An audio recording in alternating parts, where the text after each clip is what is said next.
બોડેલી કોર્ટે કોંગ્રેસ કાઉન્સિલર આશિષ જોશીના એક દિવસના રિમાન્ડ મંજૂર કર્યા.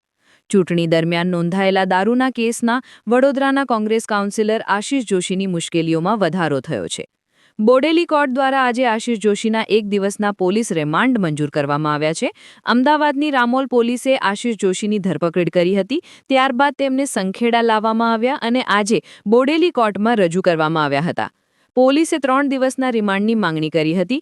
જોકે કોર્ટે આવતીકાલે 15 તારીખે બપોરે 3 વાગ્યા સુધીના એક દિવસના રિમાન્ડ મંજૂર કર્યા છે. આ કેસમાં અગાઉ પાંડે નામના વ્યક્તિની ધરપકડ કરવામાં આવી હતી.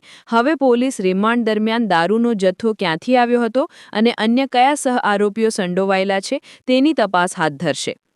આ કાર્યવાહી પછી સ્થાનિક રાજકીય અને સામાજિક વર્તુળોમાં વિવિધ ચર્ચાઓ શરૂ થઈ છે. રિમાન્ડ પૂર્ણ થયા બાદ આવતીકાલે આશિષ જોશીને ફરી કોર્ટમાં રજૂ કરવામાં આવશે. રિપોર્ટર પ્રશાંત પરમાર, સંખેડા.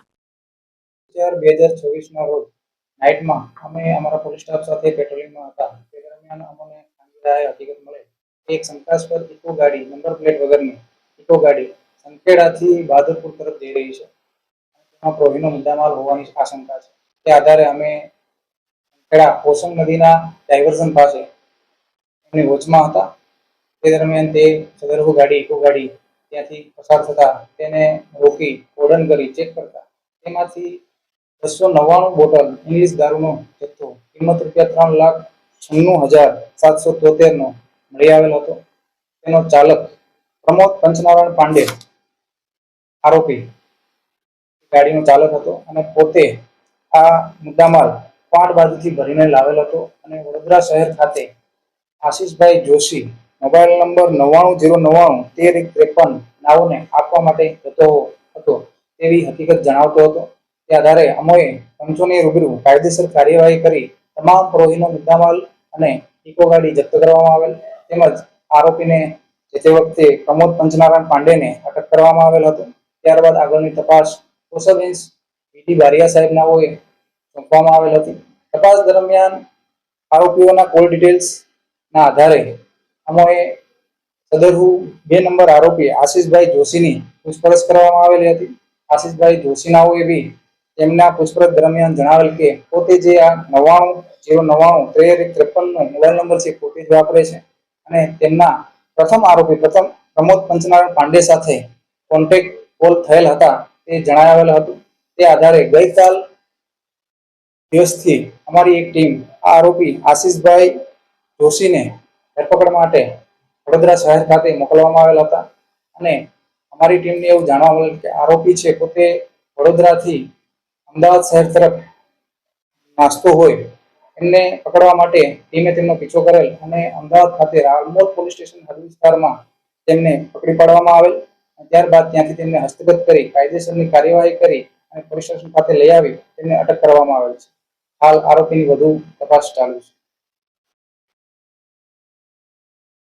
મારું નામ પોલીસ ઇન્સ્પેક્ટર જય ગોહિલ. ધરપકડ કરતા પહેલા કાયદામાં જોગવાઈ એવી છે કે એની સંપૂર્ણ તપાસ થઈ જોઈએ. જે વિસ્તારમાં આશિષ જોશી રહે છે એના આખા વિસ્તારમાં જઈને પૂછો કે દારૂનો દૂર દૂર સુધી એનું કોઈ કનેક્શન છે. નેતાઓ કે અને પ્રેશર કરે એટલે ધરપકડ કરવાની, ખોટા કેસો કરવાના. એટલે આ સરકાર છે કે ગુલામ છે એટલે એ નક્કી કરો. સવાલ અહીંયા જ્યારે મળવાની વાત થાય ત્યારે પીઆઈ એવું કહે કે કોઈને નહીં મળવા દેવાનું, તો કાયદામાં એવી જોગવાઈ છે કે કોઈને મળવા દેવાનું નહીં. એટલે કાયદાની ઉપરવટ જઈને કામ કરીને દબાવવાની કોશિશ છે. એમ કેમ પ્રકારે આશિષ જોશીને ફસાવવાની જે કાવતરા ચાલી રહ્યા છે એ સદંતર અમે વખોડીએ છીએ.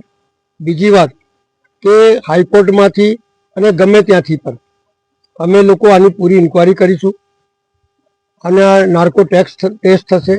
એની અંદર કયા કોણે ખોટા કેટલો ભાગ ભજવ્યો છે અને જે સરકારી અમલદાર બી સંડોવાયેલા હશે તો અમે લોકો એને છોડવાના નથી. કારણ કે અમે અહીંના ડીએસપીને અને દરેક જણને આવેદનપત્ર આપી અને આ વાત જે ત્યાંથી ચૂંટાયા છે ત્યાંથી કેટલા લોકો એના વિરોધી છે બધા ભેગા થઈને આવેદનપત્ર આપીશું. એની સંપૂર્ણ તપાસ થાય. જે ગુનેગારો છે એને પકડવાના હોય, નહીં કે સરકારમાં બેઠેલા લોકો કાયદાનો ભંગ કરી અને કાયદાની ઉપરવટ જઈને લોકો પર કેસ કરાવે અને દબાણ કરે એ રીતે કોઈ પણ રીતે ચલાવી લેવાય નહીં. સાહેબ પોલીસનું એવું કહેવું છે કે જે ગુજ્જેગર હતો જે દારૂની હેરાફેરી કરતો હતો અને તેને ફોન પર સંપર્ક કર્યો તેના અનુસંધાને આ જે અટક કરવામાં આવી. પોલીસ ખાતો ગમે તાને પકડીને ગમે તેનું નામ બોલાવી શકે છે. તમે જોયું છે, તમે તપાસ કરી છે કે આ દારૂનો ધંધો કરે છે કે નહીં? કોઈનાથી બોલાવી લીધી એટલે ગુનેગાર થઈ જઈએ? કાયદો કાયદાનું કામ કરશે. એમને કર્યું છે તો અમે બી કરીશું. વખત આવે બતાડીશું અમે. ઓકે.